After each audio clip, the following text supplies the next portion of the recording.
1,500 beds. By doing that, what is attractive is the likes of your Old Mutual, Investec, Qatar Sovereign Fund, etc. They get fixed income into investing into a recession-proof industry, and it's funded by the local authorities. So what they're looking for is not 1 and 2 care homes, looking for change to 20, 25, 30 care homes, where they can literally go in, the staff's already there, the operations already running, and put their own management team at the top and take over a running business, which is really an exit strategy to approach one of those large institutions.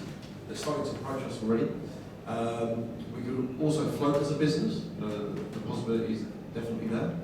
And also at exit, have to remember the key thing is there's no lender on the building. Building is cash. People that own the building will be yourselves, the investors that own the building. So we can quite easily go to the bank, refinance the building, and pay the investors back as well as sell it on to other investors as well. So, I mean, there's quite a few different angles on exit, but as you can see, we've covered it all off to ensure that the exit goes as fast and smoothly as possible. Do you remember what we spoke about earlier, the value chain? Remember what I said, everyone always, how do they make money? They always sell on to a fund or a REIT, or you're starting to notice the pattern like over and over and over again in terms of the way that it works. Just my last question, for you guys, in terms of this big picture and aged care in general and the sort of, as an investor, my understanding is that if I or any one of all of us, we get together, we want to go to England and buy an aged care, we can't do it. Look, it's a really highly regulated sector as a whole as well. So, first of all, you have regulators, as you mentioned earlier, so CRW in Wales and CQC in England as well. And also, if you own a care home, you have to be something called a responsible individual. So that has its own certification, and you have to go through a process with the local authorities to be an RI of any care home. So you can't just simply pass it on to anyone. So that gives us really good buying power and allows us. But equally for us and our investors, it gives us a tremendous opportunity because none of us could go there and invest, but yet we can through partnering, with people that are doing it. Yeah. Their team's got 35 years of track record in the aged care business, so it's all the boxes that we like to tick in terms of what you're doing and where you're doing. And the last thing you didn't mention, but I want to reiterate it. There's things out there. We've actually had some investors come back to us and say, hey, be careful of this aged care sector. That's specifically new developments where they're trying to build a new building and they're going to stick tenants in. What we like here is an existing building with existing income. It's already got the licenses, etc. And it's fundamentally different from, don't worry guys, we're going to build a building and then we're going to get a license and then we're going to find a bunch of old people to come live there. Yeah. You know what I mean? No, but I'm sorry, I'm being facetious on purpose. You know what I mean? It's true. It's very true. Yeah, I mean, look, there are a couple of development opportunities out there within this sector. Getting a license, you've already got a license is hard enough, but then let alone to build a new building and then to get a license. So yeah, you're investing essentially into a business, not operating a business, and getting a good yield from it. It's really simple. But as an investor, we've also got security as the asset. Yeah, the assets there as well. And wealth migrate, obviously getting involved through them actually has an advantage as well. So normally an investor will get involved. First of all, the level of investment is a lot more. So our initial investment starts normally at £75,000, and the yield actually starts from 8%. So coming through this process actually brings you straight in at 10%, and obviously you have the lower investment levels as well.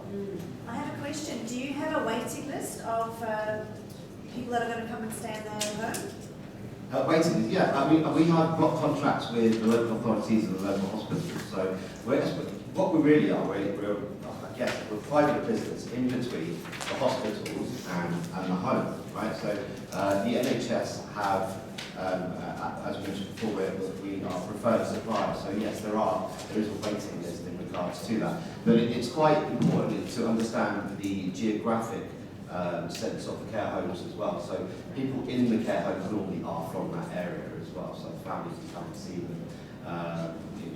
There's a huge emotional attachment to how the business is run as well. Yeah, so I think in a whole, hopefully you've got a context of what they do. They are here, they're going to be here for lunch, and for those of you coming on the weekend, that was going to come on the weekend, they've never been to Johannesburg. So when we arrived here, they were a bit scared because they said they've seen things on the BBC where knives come out and cut people's legs from under cars. And they're going to their first game reserve this weekend. But it's wonderful to have you guys here. And we really encourage anyone to have a chat and ask questions, because it's very unique to be able to see people face to face and ask them questions. So thanks so much for coming, guys. Thank you for having us. Really, really appreciate it. So I want to wrap up, if you don't mind, and it is pretty much 12 o'clock, and I apologise for Clearly said my reply. Health and safety regulations. So, if you don't mind, I know it's pretty much 12 o'clock. Could I ask for permission for another 10 minutes of your time? Is that fair? I want to contextualise and bring today together. If you have to go desperately, I understand. In terms of where we're at. So, we started this morning with a crazy idea of becoming a global citizen. And the one thing I didn't say this morning is, how quickly do you think you can become a global citizen?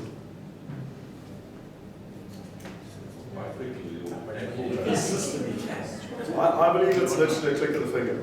And why I say that is I think a global citizen is more around mindset than around anything else. Hilda found a beautiful definition of a global citizen that I'll put on the WhatsApp group. And I've shared it in the other cities, and it's a really beautiful description. And the question I always have for people is, are you ready for 2020 and beyond? It's really interesting. I mean, we're in the middle of November now, and we're fast escalating towards the next decade. Let's take 1999. How many of you had a cell phone in 99? I got one. My mother said I was extravagant. What about a smartphone in 2009? You know, and who knew what Airbnb was or Uber in 2009? I just think of how much change has happened in literally such a short space of time. And as Hilda said, that change is going to accelerate as we go into the next decade. We've spoken about the wealth in a circle. Sometimes people aren't ready to get started, that don't want to invest actually in the properties yet. We literally created this where people can start from $9 and they can literally join the community, they can learn and grow together, they can get coaching and mentoring, there's live webinars, there's groups and everything else. And the one thing that I believe is that 80% of success is psychology and only 20% is execution. So, you know, if you're not with a like-minded group of people that's growing and driving you upward, you know, this is a way to be able to do it. There's a whole bunch of resources that you've actually already going to get through the WhatsApp. You're going to get the e-wealth pack, which has all the books and the white papers and everything else. You're also going to get the investor test. So we did this investor test about a year ago, and no matter where you are, if you're a rank beginner or highly sophisticated, every single one of us is on a journey. And what this investor test does, you can't pass or fail the test, it just helps you know where you are and some of the next steps that would be advisable along that. And I don't have time today, but there's a whole synopsis and breakdown of the 5 fundamentals between the what, the how, the who, the when, and the why. And it really helps you create your own personalized journey. There's a micro degree on the 8 steps. Remember, everything today has been around 8. In Chinese, 8 is a lucky number as well. But there's a micro degree. Someone asked me before, you know, who do I get accredited by? You don't. You get a pat on the back for making your progress and investing in yourself. But a lot of what we've spoken about today goes a lot deeper there, and that's the micro degree. And then we've Hilda very eloquently put what the weekend is about. And for those of you who are coming, I can't wait for it. And for those of you who might do it at lastminute.com, come and join us or chat to Megan if you want to join us for the weekend. And then just in terms of some of the thinking, you know, this is, you know, going to be a work in progress, but it's all around some of the skill sets that you know, wanted to, you know, are you thinking big enough, the mindset, business and entrepreneurship, leadership, time management, but most importantly, as Hilda said, walking away with a plan. And the one thing that we've done is that generally most people are couples, so we haven't, the way we've done it is we're not trying to make money out of this, it's just in terms of 2 people actually being able to come along together and be able to share that experience. And this was the picture actually of the last wealth weekend. Clive, I'm sure you're there somewhere. In the middle. In the middle. With my wife. So yeah, it's a really fun weekend.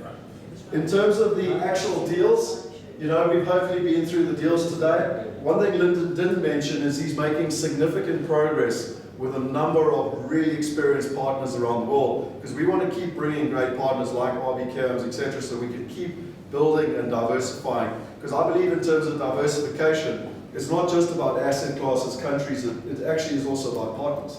You want to be diversified across different partners, basically.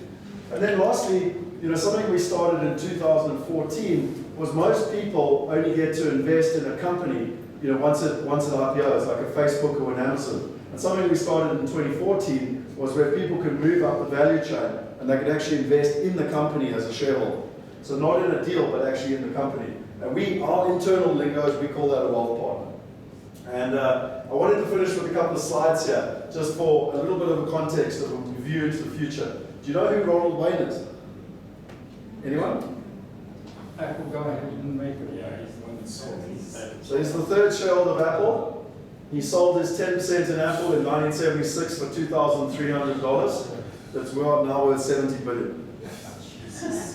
And I always tend to joke with people, sometimes you get good information, and I'm sure that he would like to know today he'd like to know then what he could have known today. So, when you look at where the world is going, Delta is one of the oldest airline in the world. It flies to 60-something countries. It's got 80,000 staff. And when you compare it to Uber, Uber's 3 times the value. It's in double the amount of countries, and it's only got 10,000 people that are part of the team. Marriott is the oldest hotel group in the world. Does anyone know how many beds Marriott has? 673,000. If you compare it to Uber, does anyone know how many beds Uber has? Not Uber, sorry, Airbnb. Anyone? The last time I checked, I could be wrong, the last time I checked it was about 3 million. So it's 5 or 6 times the size of Marriott. It's also double the price of cost or value of Marriott. And what I find fascinating, Marriott has over 80,000 employees and Airbnb has 3,000. So, it's amazing the value that has been created, and if this little website works, if you look here, of the value that has been created by technology actually disrupting industries, around the world. And if you look here over the last 5 years or so, what has actually taken place, it's quite astounding. And the question I always have is, do you think that this disruption is going to slow down or continue or accelerate? So you can see that this is obviously the Wall Street Journal.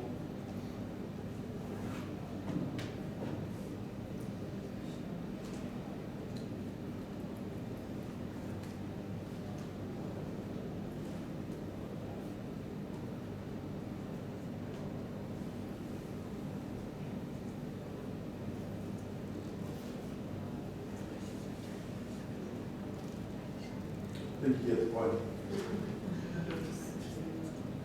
So, if I look here, in terms of all the different brands we already know, there's 3 things they do. They cut out the middlemen, they cut the cost, and they increase the trust, the transparency, and the accessibility. That's the only 3 things they do. And if you look at what's happening with paradigm shift, Uber's got the largest taxi company but no vehicles, Facebook, largest media with no content, Alibaba, the most valuable retailer, has no inventory, and Airbnb with no real estate. But what is common between those different companies? Digital? Platform? They're all right, and I would add to that, they're data companies. But something that I found fascinating a couple of months ago, I was at a presentation. They said if you want to find an industry that is going to get disrupted by technology, there's 2 things you look for. One is it a frustrating, basically horrible experience to deal with it? And 2, is it expensive? So think about taxis. Was it nice and fun to catch a taxi 10 years ago? And was it cheap and easy? So you have Uber. I always joke with people, but when we look at the real estate industry, is it nice and fun to buy and easy to buy property? And is it cheap? So, I don't have time today, but I'm going to do a webinar next Wednesday at 7 p.m. where we talk about the new power and the dramatic changes that are happening around the world between old companies like Encyclopedia Britannica, that's in the bottom left, which is old power, and Wikipedia, that is in the new power. You've got the Marriott in the bottom left, you've got Airbnb in the top right. You've got Barnes & Noble in the top left, and you've got Amazon in the top right. And you can compare that to a typical property company versus a platform company like a Wealth Migrate. And what's also interesting is that short-term risk goes from left to right, but actually long-term risk goes from right to left in terms of where these trends are going and how the world is actually changing. And we joke, but in the same way that Amazon has given us all the accessibility, why could we not make that happen in the property space? Why could we not all have that accessibility, that trust and transparency with good quality partners? And that's where we say to people, why wait till that point when they can come up the value chain and become a shareholder within the company? And so, if you give me 5 minutes, I can either stop now or I can give you a bonus of a view into the future where I see we going in the next 5 minutes. 5 minutes? Happy? If you just 6 minutes. I apologize because I hate running late actually. So let's look at it very quickly. Hilda spoke about Life 5.0. There's this whole concept which is out there as we go into the next state, the fifth paradigm. And she spoke about digitization, deception, disruption, and then dematerialization, demonetization, and democratization. It's interesting, if you take out the cell phone, we've all got compasses, digital cameras, voice recorders that 10 years ago we all had to pay for, and now we get them free. Do you believe that there's a future where we can actually democratize access to wealth? Do you see how it might just be a possibility? There's a guy called Ray Kurzweil, and he's one of the best people in predicting the future. And one of the things I had the privilege of learning from him at Singularity University, he said the easiest way to predict the future is take long-term trends that are intersecting and then aim for that intersection, basically. And if you look at it, just to give you an example, basically Netscape, before Netscape came along in 1995, the internet had 16 million users. And then Netscape was a user interface. So before Netscape came along, all of us were like, we couldn't use the internet unless we were like a computer programmer and could literally send an email as a technologist. Then Netscape came along, and they call it the Netscape moment, because now we've got 4 billion people on the internet. And what's interesting is that someone that rode that wave, being Amazon, because literally that's a long-term trend, if you invested $10,000 pre-IPO in Amazon, today it's worth 12 million. Interesting. In terms of that process. And that's why we joke with people, why should there not be an Amazon of real estate? If you take cryptocurrency, there's 13 to 25 million people currently, plus minus, that are on cryptocurrency. The majority of them are millennials. And I just asked that Netscape moment, we're going into paradigm shifts here. Where are we going to be 10 years from now? And we don't have time today to talk about it, and Hilda started to mention it, we'll talk more about it on the weekend. But imagine being able to invest, literally, with a swipe of a finger from $1. It's coming, it's going to happen in the next decade. And that's all about Society 5.0, which the Japanese came up with. We've gone from the hunting society to agrarian to industrial to information, and now we're in the creative society, Society 5.0. We can use digital transformation and our creativity to solve problems and value creation. And when you look at the Sustainable Development Goals, which came out from the UN, there's 17. Number 1 is no poverty. It's the number 1 in terms of the focus. We can now, in Society 5.0, it's about problem solving, diversity, decentralization, resilience, and sustainability of the environment. And there's a guy called Roger Hamilton, who I'd really recommend going looking up if you're an entrepreneur, because he talks a lot about Entrepreneur 5.0 with insight, impact, income, high tech, and high touch. And when it comes to wealth, you've got your impact, you've got your creativity and how you create value, you've got your high touch. How many people, remember we spoke this morning, how much value can you add? How many people are you adding value to? How can you use technology? And then how do you problem solve and ultimately future-proof yourself? And I believe as we go into the next decade, this is where it gets really, really exciting. And so, just to give you a little bit of clarity, next Wednesday, like I said to you, I'm not going to talk about this, but next Wednesday I'm going to go through 16 different trends. There's 8 technology trends, and there's 8 social trends. And they're all intersecting, and our belief is that it's actually creating a generational opportunity for people to be able to participate. And if you want to, I'll put the link up on the WhatsApp group where you can come and join us. Today was about investing in property and becoming a global citizen. This is a window to the future. And to finish off, we started this morning with the why. These were the things that you wanted. Meet everyone else. Please stay for lunch and meet everyone else. Learn how to generate a first world income. Have we covered that? Updates on World Migrate and where we're going. Obviously, that's an ongoing conversation. Freedom to choose, international citizenship, learn more about the key topics, and then new plans and new partners. Hopefully today you'll see we've tried to really cover a huge amount of those. And our big why is that we want to try and create a better and more sustainable planet for all. Hilda actually wrote this in 2015. Imagine a world where most or all people are literate, a world where education is part of the course, a world where women are treated as equals. Imagine a world where all people have access to investment opportunities. Imagine a world where 6 billion people on the planet who currently live in poverty can live a better life. At the Wealth Movement, we're aiming to create that life. And I wanted to give you a gift, because even if you hated everything we've said today, and you don't like me and don't trust me, so what? Because the good news is, you're going to walk out of here knowing you've done something good. Because this young man, Bongi, is someone that we as a community have been supporting for 3 years. He's currently going through a private school. He's 1 year away from matric. He wants to become an electrical mechanical engineer. And with his attitude, he could easily be our next Elon Musk. And everyone, by just being here, is actually contributing to his growth. So, well done to all of you. This is his mother, who's a police lady, and his dad is a security guard. And I just love the power of technology and how we can empower people. And so you've got a choice as you walk out here. What sort of impact do you want to have on the world? Do you want to do it in your personal space? Do you want to build a team? Do you want to be a market leader? Do you want a national impact? Or do you want a global impact? And that gets to be your choice. And I want to finish with a story. There's an old man and a young boy, and they're walking along along a beach. And the old man keeps leaning down, picking up a starfish and throwing it in the sea. And the young boy is very confused by this, because he looks at the old man, he looks up at the beach, and there's thousands of starfish all up and down this beach. And he watches the old man bends down, picks up a starfish and throws it in the sea. And eventually he's too intrigued, and he says to the young boy says to the old man, he says, "What are you doing? Like, what's the point? There's thousands of starfish." And the old man bends down, he picks up a starfish, and he throws it into the sea. And he said, "Young man, it mattered to that starfish." And for us, I hope that today we started with your whys and what you wanted to achieve. We hope that you wrote them down.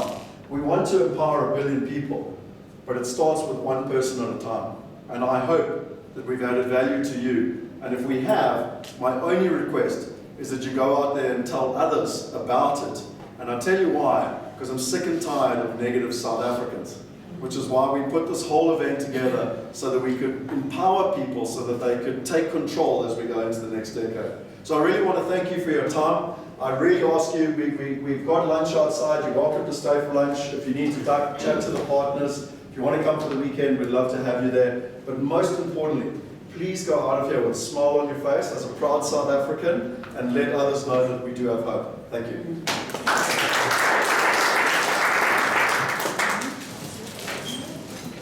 Oh, and I forgot one thing. Sorry, I did forget one thing. There's a feedback form on your desk. Please just fill it in. Let us know if you're interested in the inner circle. Just write inner circle. If you're interested in the shareholder wealth partner, write that. If you're interested in any of the deals, let us know. And the weekend, there's no time to fill in the form. If you're interested in the weekend, talk to Megan, because we won't be reading the feedback form.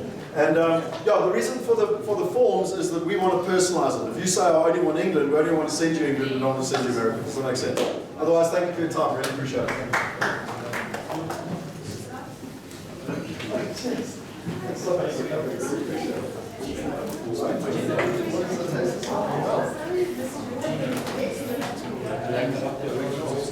Yes,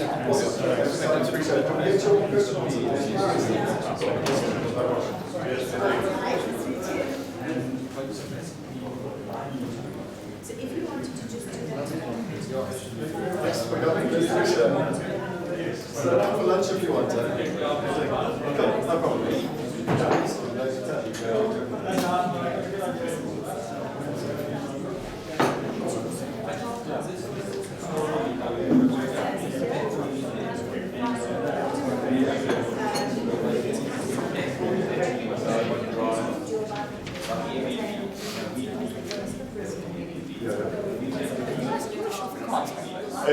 Both, 100% both. Okay, well, What I know both, how are you? Very good yourself. Good. Good. Good. I can get this for us.